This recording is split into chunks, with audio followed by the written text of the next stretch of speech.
Hi friends, welcome to my channel. ನೀವಿನ್ನೂ ನಮ್ಮ ಚಾನಲ್ಗೆ ಸಬ್ಸ್ಕ್ರೈಬ್ ಆಗಿಲ್ಲ ಅಂದರೆ ದಯವಿಟ್ಟು ಈಗಲೇ ಸಬ್ಸ್ಕ್ರೈಬ್ ಆಗಿ ನಮ್ಮ ಚಾನಲ್ಗೆ ಸಪೋರ್ಟ್ ಮಾಡಿ ಫ್ರೆಂಡ್ಸ್. ಹಾಗೆ ಈ ಸೀರಿಯಲ್ ನಿಮ್ಗೆ ಇಷ್ಟ ಇದ್ದರೆ ಒಂದು ಲೈಕ್ ಕೊಡಿ. ಇಲ್ಲಿ ಕರುಣಾಕರ್ ಶೆಟ್ರು ಅವರು ಮನೆಗೆ ಬಂದಿದ್ದಾರೆ. ದಾಮೋದರ್ ಹತ್ರ ಮಾತಾಡ್ತಾ ಇದ್ದಾರೆ. ಆಗೋಗ್ಬಿಟ್ಟಿದೆ. ನಮ್ಮ ಗ್ಯಾಂಗ್ನ ಮುಂದಿನ ಲೀಡರ್ ವಿಕ್ರಮೇ. ನಮ್ಮ ಮುಲಿನ ಹಾಗಂತ ಬಿಟ್ಕೊಡೋಕ್ಕಾಗಲ್ಲ. ಅದಕ್ಕೆ ನಾನೊಂದು ನಿರ್ಧಾರಕ್ಕೆ ಬಂದಿದ್ದೀನಿ ಅಂತ ಹೇಳಿದಾಗ ದಾಮೋದರ್ ಅವರು ಹೇಳಿ ಶೆಟ್ರೆ ಅಂತ ಹೇಳಿದಾಗ ಶೆಟ್ರು ವೇದ ಮತ್ತು ವಿಕ್ರಮ್ದು ರಿಸೆಪ್ಷನ್ ಮಾಡಿಬಿಡೋಣ ಅಂತ ಹೇಳಿದಾಗ ದಾಮೋದರ್ ಅವ್ರಿಗೆ ಶಾಕ್ ಆಗುತ್ತೆ. ಈಗ ದಾಮೋದರ್ ಅವರು ಏನು ಹೇಳ್ತಾ ಇದ್ದೀರಾ ಶೆಟ್ರೆ ಅಂತ ಹೇಳಿದಾಗ ಶೆಟ್ರು ಹೌದು, ಜನಗಳು ನಮ್ಮ ನೋಡಿ ಎದುರ್ಕೋಬೇಕೋ ಹೊರ್ತು ಆಡ್ಕೊಳ್ಳೋಕ್ಕಾಗಬಾರ್ದು. ಈಗ ವಿಕ್ರಮ್ ಏನು ಹೇಳ್ತಾ ಇದ್ದೀರಾ ಶೆಟ್ರೆ? ಹೌದು, ನನ್ನ ಸುತ್ತ ಇರೋ ರೌಡಿಗಳ ಮಚ್ಚಿಂದೆ ನಾನಿದ್ದೀನಿ. ನನ್ನ ಸುತ್ತ ಕ್ಲಿಯರಾಗಿ ಇಟ್ಕೊಂಡಿದ್ದೀನಿ. ನಾನು ಆಡ್ತಾ ಇರೋ ಆಟ ರಾಜಕೀಯ. ಮುಂದೆ ನನ್ನ ರಾಜಕೀಯ ಎಂಟ್ರಿಗೆ ಇವನ್ ರಿಸೆಪ್ಷನ್ನೇ ಸ್ಟೇಜ್ ಆಗಬೇಕು. ಏನು ಹೇಳ್ತೀಯ ವಿಕ್ರಮ್? ಈಗ ವಿಕ್ರಮ್ ಬೇಡ ಶೆಟ್ರೆ, ನನಗೆ ಜನಗಳ ಮಧ್ಯೆ ನಿಂತ್ಕೊಂಡು ಸರ್ಕಸ್ ಮಾಡೋಕ್ಕೆ ಇಷ್ಟ ಇಲ್ಲ ಅಂತ ಹೇಳಿದಾಗ ಶೆಟ್ರು ನಗ್ತಾ ನೀನು ಯಾವಾಗ ಮದುವೆ ಆದೋ ಆವಾಗಲೇ ಆ ಸರ್ಕಸ್ ಒಳಗಡೆ ಎಂಟ್ರಿ ಆಗಿಬಿಟ್ಟೆ. ನೋಡು ವಿಕ್ರಮ್, ಸೈಲೆಂಟಾಗಿ ರಿಸೆಪ್ಷನ್ಗೆ ರೆಡಿಯಾಗು. ನೀನು ಅವಳ ಕಂಟ್ರೋಲ್ ಇಲ್ಲ, ಅವಳು ನಿನ್ನ ಕಂಟ್ರೋಲ್ ಇದ್ದಾಳೆ ಅಂತ ಜನರ ಬಾಯಿಗೆ ಪ್ಲಾಸ್ಟರ್ ಹಾಕು.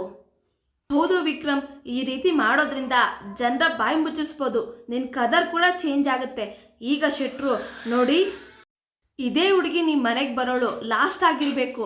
ಆಗ ದಾಮೋದರವರು ಖಂಡಿತ ಶೆಟ್ರೆ, ನನ್ನ ಹೆಂಡತಿ ನನ್ನ ಮನೆಗೆ ಬರ್ದಿರೋ ಹಾಗೆ ನಾನು ನೋಡ್ಕೊತೀನಿ. ಇನ್ನು ವೀರ, ನಾನು ಹಾಕಿದ ಗೆರೆ ದಾಟೋದಿಲ್ಲ, ಹೆಣ್ಣನ್ನು ಕಣ್ಣೆತ್ತು ಕೂಡ ನೋಡೋದಿಲ್ಲ. ಹೇಳಿ ಶೆಟ್ರೆ, ನಾನೇನು ಮಾಡಬೇಕು ಅಂತ ಹೇಳಿದಾಗ ಶೆಟ್ರು ನಿನ್ನ ಸೊಸೆನ ಕರಿ, ನಾನು ಅವಳ ಜೊತೆ ಮಾತಾಡಬೇಕು ಅಂತ ಹೇಳಿದಾಗ ಬಾಲ ಹೋಗಿ ವೇದನ ಕರ್ಕೊಂಬರ್ತಾಳೆ. ಹೋ, ಅವತ್ತು ನೀವು ಟ್ರೋಫಿ ಕೊಟ್ಟು ಹ್ಯಾಪ್ ಮೊರೆ ಹಾಕೊಂಡೋದ್ರಲ್ಲ ನೀವೇ ಅಲ್ವಾ ಅಂತ ಹೇಳಿದಾಗ ಶೆಟ್ರಿಗೆ ಒಂಥರ ಆಗುತ್ತೆ. ಹೌದಮ್ಮ, ನಾನೇ. ನಾವೀಗ ಒಂದು ಗ್ರ್ಯಾಂಡಾಗಿ ರಿಸೆಪ್ಷನ್ ಮಾಡೋಣ ಅಂತ ಅಂದ್ಕೊಂಡಿದ್ದೀವಿ ಅಂತ ಹೇಳಿದಾಗ ವೇದ ರಿಸೆಪ್ಷನ್ನ ಯಾಕೆ ಅಂತ ಹೇಳಿದಾಗ ಅವರು ನಿಮ್ಮ ಮದುವೆ ಆಗಿರೋದಕ್ಕೆ ಹಿಂದೆ ಏನೇನೋ ಮಾತಾಡ್ಕೊತಾರೆ. ಅದಕ್ಕೆ ಒಂದು ಗ್ರ್ಯಾಂಡಾಗಿ ರಿಸೆಪ್ಷನ್ ಮಾಡಿ ನಿಮ್ಮ ಮದುವೆನ ಜಗಜ್ಜಾಹೀರು ಮಾಡೋಣ ಅಂತ ಅಂದ್ಕೊಂಡಿದ್ದೀವಿ. ಈಗ ವೇದ ನನಗೇನೋ ಓಕೆ, ಆದರೆ ನಮ್ಮ ಮಾವಂಗೆ ನನ್ನ ಮದುವೆ ಆಗಿರೋದೇ ಇಷ್ಟ ಇಲ್ಲ, ಜನರಿಗೆ ಗೊತ್ತಾಗ್ಬಿಟ್ರೆ ಅಂತ ತುಂಬ ಹೆದರ್ಕೋತಾರೆ ಪಾಪ. ಈಗ ಶೆಟ್ರು ಅದೆಲ್ಲ ಹಳೆ ಕತೆ, ನಾವೆಲ್ಲ ಒಗ್ಗಟ್ಟಾಗಿದ್ದೀವಿ ಅಂತ ತೋರಿಸ್ಬೇಕಲ್ವಾ, ಅದಕ್ಕೆ ನಮ್ಮ ಆಪೋಸಿಟ್ ಟೀಮ್ ಅವ್ರನ್ನೆಲ್ಲ ಕರಿತೀವಿ, ಅವ್ರು ಅದನ್ನ ನೋಡಿ ಎದುರ್ಕೊಬೇಕು ಅಂತ ಹೇಳಿದಾಗ ವೇದ ಡೋಂಟ್ ವರಿ, ಎದುರ್ಕೊಬೇಡಿ, ನಾವೆಲ್ಲ ಒಗ್ಗಟ್ಟಾಗಿದ್ದೀವಿ ಅಂತ ತೋರಿಸೋಣ, ಜಾತ್ರೆ ಮಾಡೋಣ.